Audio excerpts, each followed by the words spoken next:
Murder suspect turns self-in after a year on the run. The man wanted in connection with the fatal stabbing of another man at a wake in April 2023 has turned himself into the authorities after a year on the run. Jerome Richie Simon of an Orangefield St. Andrew address is suspected to have killed Dwayne Cripple Green of a Golden Spring address. Information is that on Monday, April 22, 2024, Simon turned himself into the Castleton police station. Reports are that Simon was at a wake in Devon Penn St. Mary when he and another man got into a physical altercation. A knife came into play, and it is said that Green intervened to stop the brawl when he received stab wounds to his upper body. Green was taken to the Anota Bay Hospital where he died. Simon reportedly fled the scene and has been on the run since. He is yet to be charged. Government files appeal in DPP retirement age dispute. The government, through the Attorney General, has filed an appeal as promised against the ruling of the Constitutional Court that the extension of tenure granted to the Director of Public Prosecutions, Paula Llewellyn, was unconstitutional, null and void. The April 19 ruling has resulted in Llewellyn stepping aside after 16 years in the position, with an interim acting DPP Claudette Thompson appointed for 6 months effective April 22nd. According to a statement from Delroy Chuck, Head Minister of Justice on Tuesday, the ruling of the Constitutional Court is contradictory.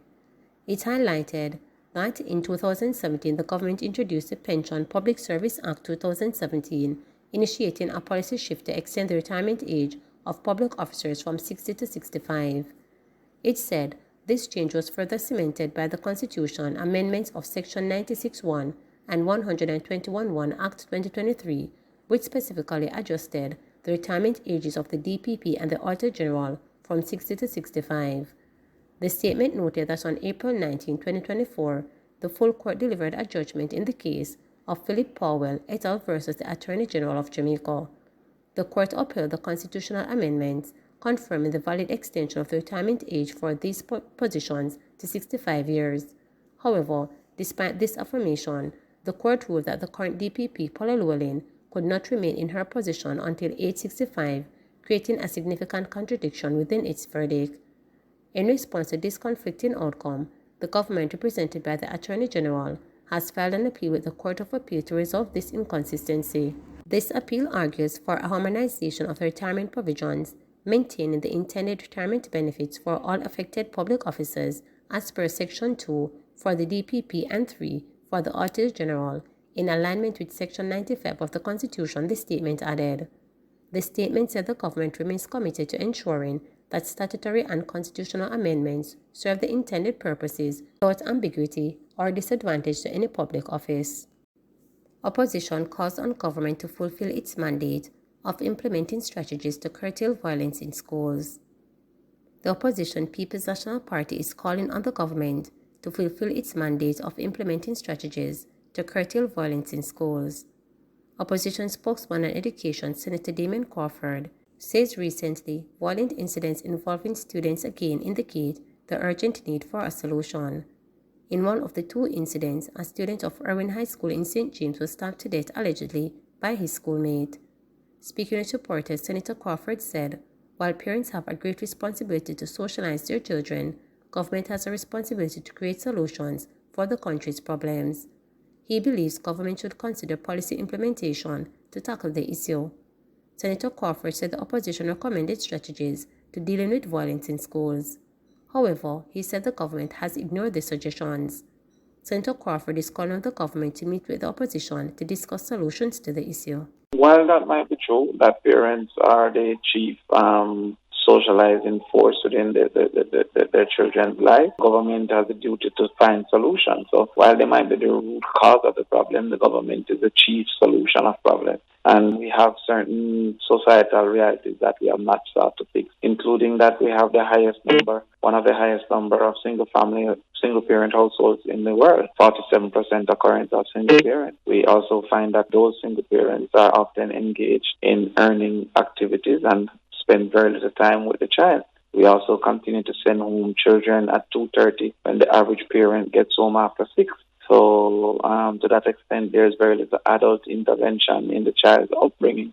We have not considered the recommendation of the PMP to put reform schools for boarding for students who need to be separated from other students. Nor have we implemented the recommendation to have Department of Socialization that expands the reach of the deans of discipline and the guidance counselors by adding the form teachers and training the form teachers to lead an intervention. Where we are now, I think that at least in the short term, the police force should be engaged to have motor vehicle roving between 2:30 and 4 after school periods within the school zones. And I also believe that there should be some intervention to have a boys' day and unfortunately not necessarily a girls' day at the National Stadium for us to start a new conversation on where we need to go and how we are about to do so. St. Anne residents benefit from Job Readiness program. 20 residents from Chalky Hill and Steerton in St. Anne have benefited from a job readiness workshop hosted by the Violence Prevention Alliance VPA in partnership with the Sanders Foundation. The workshop, which was a concerted effort to uplift communities and prevent tangible pathways to employment, catered to individuals aged 18 to 29 years old with a high level of unemployment and large family size. Research Associate at VPA, Jonah Llewellyn, emphasized the workshop's pivotal role in equipping participants with fundamental skills essential for navigating the job market. The workshop was designed to arm participants with essential tools for success in the workforce, Llewellyn stated. We focus on key areas such as resume writing, cover letter composition, and interview preparation, providing participants with the confidence and proficiency needed to seize employment opportunities. The workshop comprised a comprehensive curriculum encompassing various interactive activities aimed at fostering personal growth and professional development. Participants engaged in reflective activities, allowing them to reflect on their personal experiences and aspirations. Additionally, they undertook a self-assessment exercise, identifying individual strengths and challenges, which serve as a foundation for personalized skill enhancement. Participants gained insight in the importance of interpersonal interaction and work ethics, vital attributes for thriving in diverse professional settings. Reflecting on the workshop's impact, participants expressed gratitude for the invaluable knowledge and support they received. Many highlighted the newfound confidence and clarity they attained, enabling them to approach job hunting with renewed vigor and optimism. Llewellyn, with collaboration efforts between VPA and the Sanders Foundation, underscores a commitment to empowering communities and fostering sustainable socio-economic growth. She noted that by equipping residents with the requisite skills and resources, initiatives like these serve as catalysts for the positive change, paving the way for a brighter future for all. As communities continue to benefit from such initiatives, the ripple effects of empowerment and opportunity was poised to create lasting transformation, enriching the lives of individuals and strengthening the fabric of society as a whole, Llewellyn noted. Please remember to subscribe, like, share, and click the notification bell for daily updates.